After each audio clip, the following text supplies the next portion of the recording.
को रजिस्टर किया गया था और जैसे टाउन के पुलिस ऑफिसर थे उन्होंने बहुत ही एक्सपेडिशियसली और अच्छे से इन्वेस्टिगेट किया। आज उन 4 जो बर्गलरी के केसेस है उसके बारे में प्रेस ब्रीफ बुलाया गया है। जो पहला केस है वो 7 जून 2026 को रजिस्टर हुआ था, जहाँ पर एक दुकान है एनकेटी रोड पर, वहाँ पे 6,85,000 की चोरी की रिपोर्ट आई थी। उस केस के इन्वेस्टिगेटिंग ऑफिसर ASI दिगांत प्रभुसाई हैं। उन्होंने तुरंत ही सारे जो CCTV कैमरास है उनकी फुटेजेस को वेरीफाई किया और अपनी ह्यूमन इंटेलिजेंस को यूज़ करते हुए उन्होंने जो 2 अक्यूज है उनको एप्रीहेंड किया। उनमें से जो 2 अक्यूज है, पहले का नाम है राकेल खोरा, जिसके नाम पे 3 क्रिमिनल एंटीसीडेंट्स भी है, पहले के केसेस भी है, और जो दूसरा अक्यूज है वो एक CCA है। जो दूसरा केस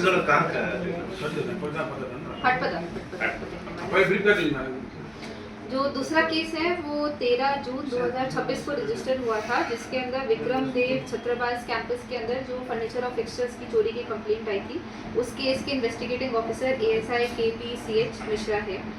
उन्होंने भी बहुत ही जल्दी एक्सपेडिशियसली इन्वेस्टिगेट करते हुए जो उसका अक्यूज है रिंकू बाग, उसको एप्रीहेंड किया, जिसको आज अरेस्ट करके कोर्ट फॉरवर्ड किया जाएगा। रिंकू बाग के नाम पे भी पहले 9 क्रिमिनल केसेस रजिस्टर्ड थे इस थाना में।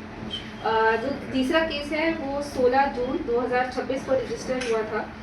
जो यहाँ पर बंकेश्वर महादेव टेम्पल है, वहाँ पे चोरी की रिपोर्ट आई थी। जो उनका डोनेशन बॉक्स है, सुबह पाया गया कि डोनेशन बॉक्स का जो लॉक है वो तोड़ा हुआ था। उस केस को रजिस्टर करते हुए उस केस के जो इन्वेस्टिगेटिंग ऑफिसर है सब इंस्पेक्टर सिद्धांत बेहरा है। उस केस में जो अक्यूज अरेस्ट हुआ है उसका नाम रविंद्र बाग है और उसके नाम पे भी पहले 7 क्रिमिनल केसेस रजिस्टर्ड है इस थाने में। उस केस में टोटल जो रिकवरी है वो 2350 रुपीज़ की हुई है और उसके साथ जो 2 छोटे सिल्वर मुकुट है उसकी मई 2026 को रजिस्टर हुआ था। हटपदा में एक दुकान है एलेंस मोटर स्पेयर पार्ट करके, वहाँ पे स्पेयर पार्ट की चोरी की रिपोर्ट आई थी। उस केस के इन्वेस्टिगेटिंग ऑफिसर ASI दिगांत प्रभुसाई है और उसके अंदर 2 CCL को एप्रीहेंड किया गया है। उसके अंदर टोटल जो रिकवरी है वो 2500 की हुई है और जो वेपन है जिसके थ्रू चोरी हुई थी जिसके अंदर उसको भी सीज कर दिया है। मैडम इन चारों केस में कोई मेजर भी है, माइनर भी है, सारे जगह। इनके पीछे और किसी का हाथ होने का कोई संभावना होता है? नहीं, इनके जितना हमने इन्वेस्टिगेशन करी है 6 लोग ही रिस्पॉन्सिबल है। इनका जो हमने इन्वेस्टिगेशन करी इनके नाम पे क्रिमिनल एंटीसीडेंट्स भी पाए गए हैं, इसलिए इन चारों जो ये 3 केसेस है हमारे मेजरली, इसके अंदर जो सेक्शन है हमारा BNS का 111 जो ऑर्गेनाइज क्राइम का है वो भी हमने लगाया गया है, क्योंकि इनको पहले भी सिमिलर टाइप ऑफ ऑफेंसेस से बार बार कर रहे हैं। टोटल कितना रिकवरी क्या हुआ है?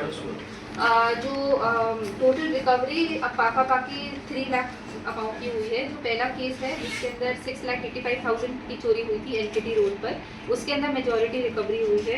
उसके अंदर 2,75,500 रुपीज़ की रिकवरी हुई है। मैडम आप तो बोले कि जुवेनाइल में है, इसमें वो लोग खुद कैसे इन्वॉल्व हुए क्राइम में? उनको कौन पहले बार किए ना पहले से भी उन लोग का क्राइम किए हैं? जुवेनाइल उनके नाम पे भी पहले भी केसेस रजिस्टर्ड है, बट वो हम डिस्क्लोज नहीं कर सकते। नहीं, डिस्क्लोज तो नहीं कर सकते आज पर लॉ, लेकिन ये लोग क्यों बार बार कर रहे हैं ऐसा? जुवेनाइल को उसको काउंसलिंग कर रहे हैं ना, ऐसे ही अरेस्ट करके फॉरवर्ड कर रहे हैं ना, क्या हो रहा है? तो बात उधर ग्रोथ तो जाते होंगे ना, वहाँ पर काउंसलिंग नहीं होता है क्या वो लोग?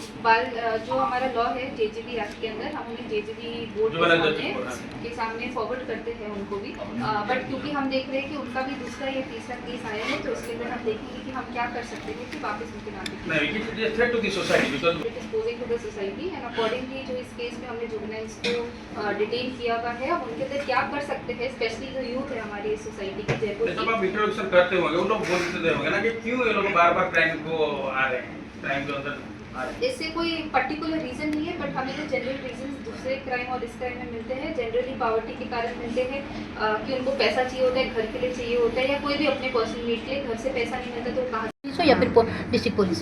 पहले भी अभी भी आज की तारीख में भी काफ़ी हम कोऑर्डिनेशन करते रहते हैं, साथ में काम करते हैं DCPO को और पुलिस के साथ, बट हम देख रहे हैं आजकल जैसे जुवेनाइल का क्राइम इंक्रीज़ हो रहा है, तो हम कुछ स्पेशल अवेयरनेस प्रोग्राम सोचेंगे कि हम DCPO के साथ या एडमिनिस्ट्रेशन के साथ कैसे कर सकते हैं कि स्कूल में ड्रॉप आउट है वो डिक्रीज हो और ज़्यादा से ज़्यादा बच्चे एजुकेशन में जाए, स्कूल में जाए, ताकि वो जो जुवेनाइल क्राइम हम देखते डिक्रीज हो। मैडम लास्ट क्वेश्चन, आगे रखें को ये जो केस आगे चल के आपके लिए प्रिवेंशन होगा क्या, उसके लिए कुछ प्रिवेंशन लिया जाएगा?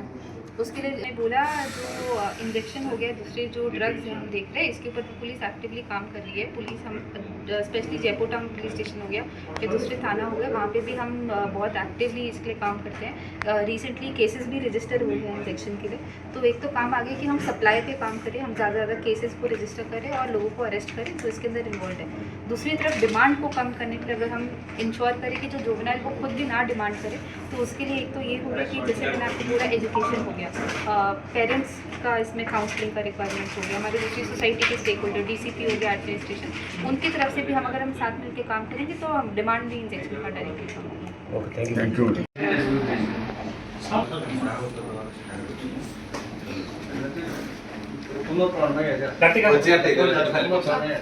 यही से ले लो ना।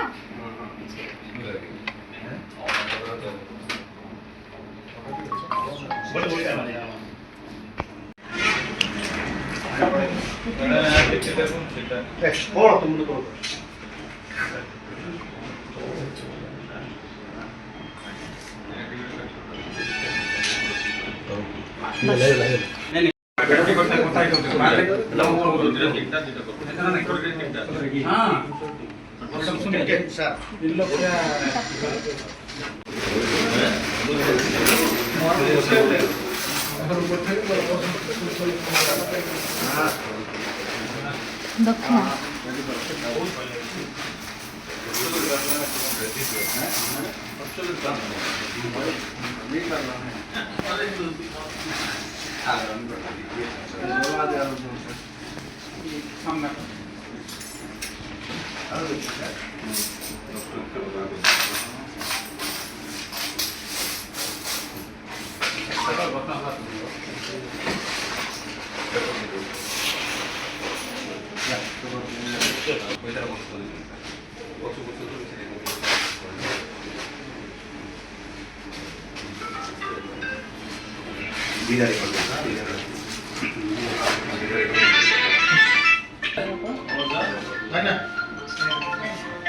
हेलो खूब विजुअल और एक साथ जयपुर टाउन पुलिस चार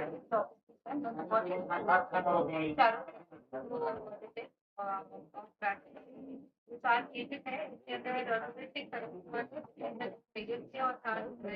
और दूसरी जो पापा काफी रिकवरी हो गई राइट को हाँ सर, मैडम कितना मामला और कितना पैसा बरामद हुआ है, कितना चोरी हुआ?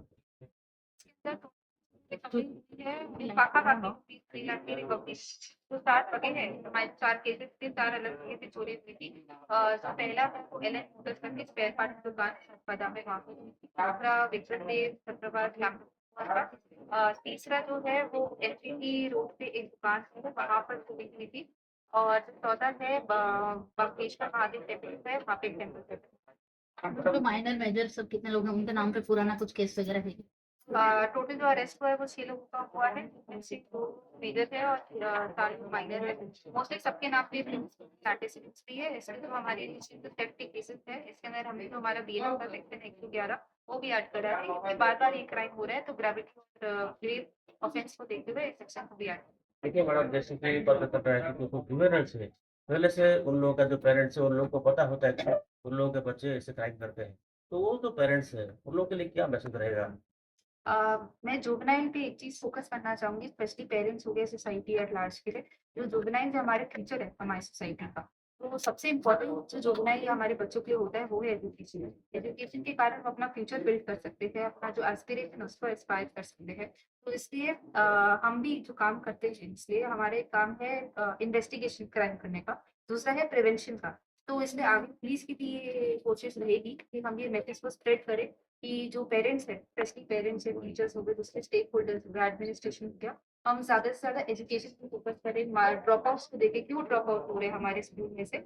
और एजुकेशन मेरे हिसाब से सबसे इम्पोर्टेंट टूल है, जिसके कारण हम जुवेनाइल क्राइम को डिक्रीज कर सकते हैं। हम प्रिवेंशन के तौर पे आप जैसे बताएं, इससे इसको लेके पूरा DCPO हो या फिर चाइल्ड लाइन जो हो या फिर जो जैसे उनका जो 11